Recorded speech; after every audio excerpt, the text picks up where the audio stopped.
Daniela Jimenez Alvarado, and today I am willing to talk and discuss about my project, Voices from My Community, regarding a really important topic, a topic which I have researched about.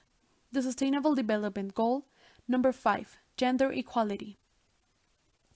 The SDG number 5 tries to reach gender equality in all of its forms, tend to empower women and girls all around the world. According to the United Nations Organization official website, gender equality is a fundamental human right, and it is necessary for a peaceful and sustainable world. However, 1 in 5 women and girls between 15 and 49 have reported physical or sexual violence, or even abuse by their 12-month couple. This is an alarming fact, taking into account that 49 countries have not implemented laws protecting women from domestic violence. Gender equality has been fought many years ago. An example of this is the suffrage, when people started to realize how severe gender inequality was, and today, millions of people have been fighting to end patriarchy and to live in a peaceful, sustainable, and equal environment. Women are still living in a society full of discrimination and patriarchy, and in order to eliminate it completely, there is still much work to do. What this Sustainable Development Goal tries to achieve is that women and girls have equal access to education, equal access to healthcare, decent work, as well as a representation in politics. Women should be able to make their own decisions on economic processes, sustainable economies, and benefit societies and humanity at large. This goal is essential because we have to be really conscious about this current situation. Millions and millions of women and girls are married before 18 years old. Millions of women have undergone female genital mutilation, and most of them are between 15 and 19 years old. Imagine that. Only 52% of women make decisions about sexual relations and the protection of them. All this and many more worrying data according to the United Nations Organization official website.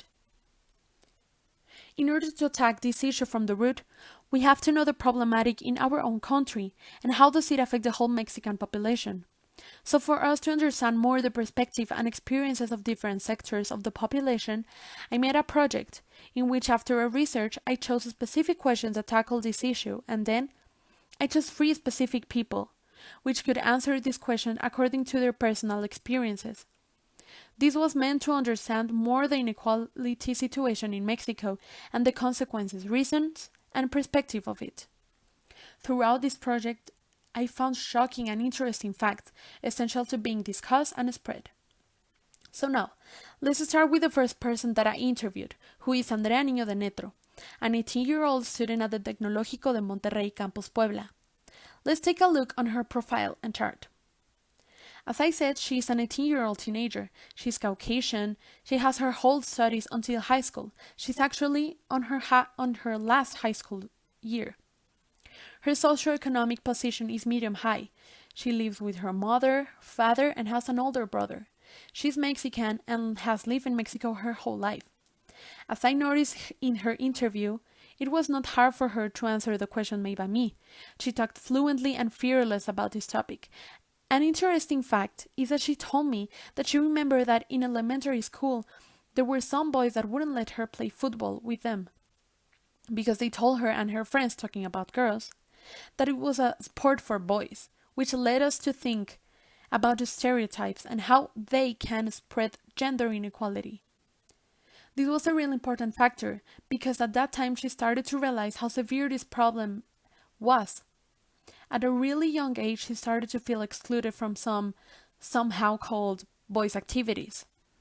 And for her to remind those times tells us that it really affected her somehow.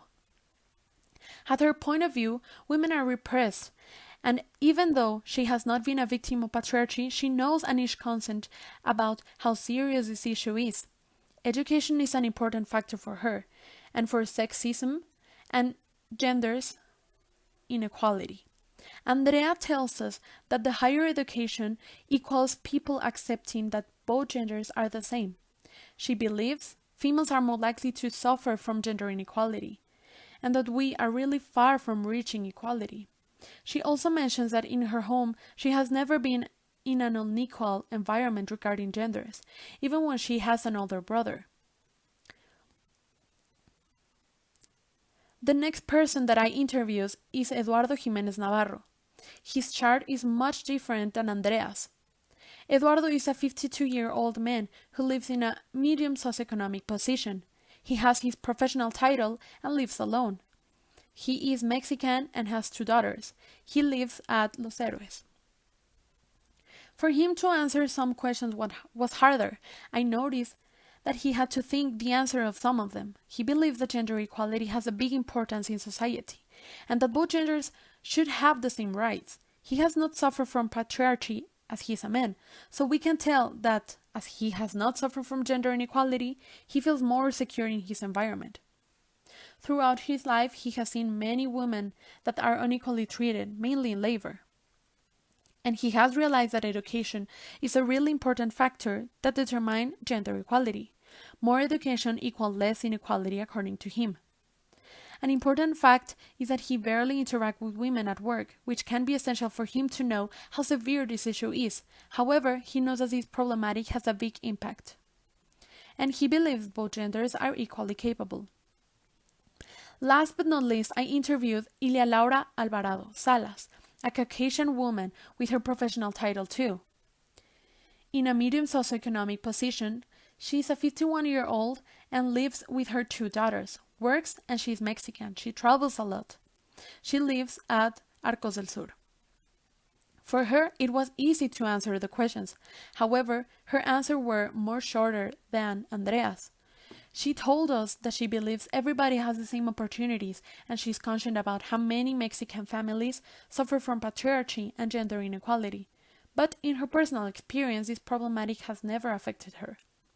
She has always been treated the same as men, and she mentioned that in her job, she had always had the same opportunities than men. However, she has realized that there are many friends talking about women that even when they are fully and well prepared, they cannot have better opportunities just by the fact that they are women.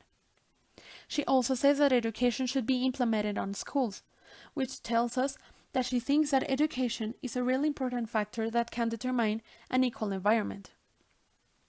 Even though she has not suffered from gender inequality, she knows that females are more likely to suffer from it. After analyzing this perspective and testimonies, we can really tell, as a conclusion, that they can generate a change in me and other people because we can be more informed about this issue and how does it affect all of us, not only women. As well, personally, it made a change in me because I realized that the main measure that a country should take into account is the voice of each person and Mexican citizen in order to eradicate all types of gender inequality. I personally believe that I and everyone who sees these testimonies could promote a social change, spreading our own voice and our own experience, because maybe many of us have experienced gender inequality since we were children. And maybe with these testimonies, we can change others' mentality, as it has changed mine. We can also see that education should change. Gender equality should be discussed in educational systems too. Now I am more aware of how severe this problem is, and now I know the real purpose of this Sustainable Development Goal. After this project and analyzing these testimonies, I can say that in order to make a change in the world, we must change ourselves first. We must start with us, with our way of treating others, knowing that we are all humans and that we all deserve the same respect and opportunities. So now, I may ask, what are you doing to make this world an equal and sustainable environment? Thank you.